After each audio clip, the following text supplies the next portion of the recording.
It's actually it's interesting sitting down here. Last time I sat here was will be almost 3 years ago, and I was sitting right here. Mitch was next to me. My wife and kids were right there. I remember it vividly, and it was the my introduction to a lot of you and to Big Blue Nation when I was hired. And it's nice to remember that, because it's been a climb ever since then, and it's been a lot of hard work by some wonderful people, players and staff, and a lot of support by everybody that works with us in this administration, and that got us to, I guess, where I sit back down in this chair. So it's nice. We're just starting again. We're not where we want to get in the long run, but we're where we want to be today. And we've been working very hard this week, training very hard to prepare for a very good Washington State team. Pundits around the country are calling it the most evenly matched first-round game out of the 32.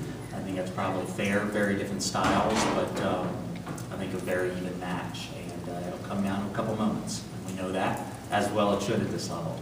It should be tough. But knowing that this is typically, for example, where volleyball does press conferences and basketballs, both basketballs do their press conferences, it's nice to know that in Mitch's plans for this program, for the entire athletic program, that we're contributing points finally. And I have felt many times in the last few years that we're not doing our part. We're not getting points from the NCAA because we're not making the postseason, and it's nice to know that we're pulling our weight, that we're meeting some expectations, because the expectations here are high, and they should be.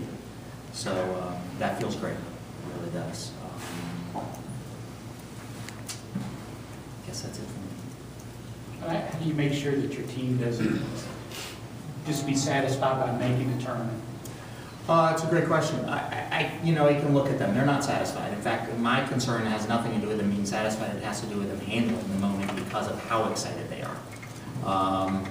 How do you prepare a team when it's their first time and there is zero experience amongst the players?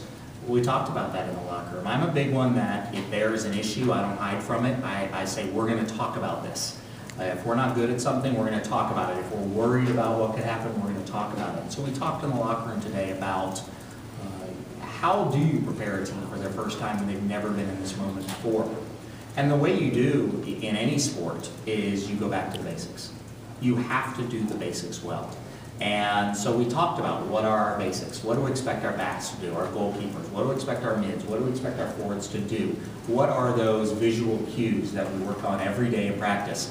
And I said, that's all we want you to do, because if we did them well enough to get to this point, then we just need to continue to do them to the best of our ability, and then whatever happens, happens. So my biggest concern is when that crazy adrenaline wears off 10 to 12 minutes into that game, how do we then handle the game? Being satisfied has never crossed my mind. It's just not, it just doesn't work with this group.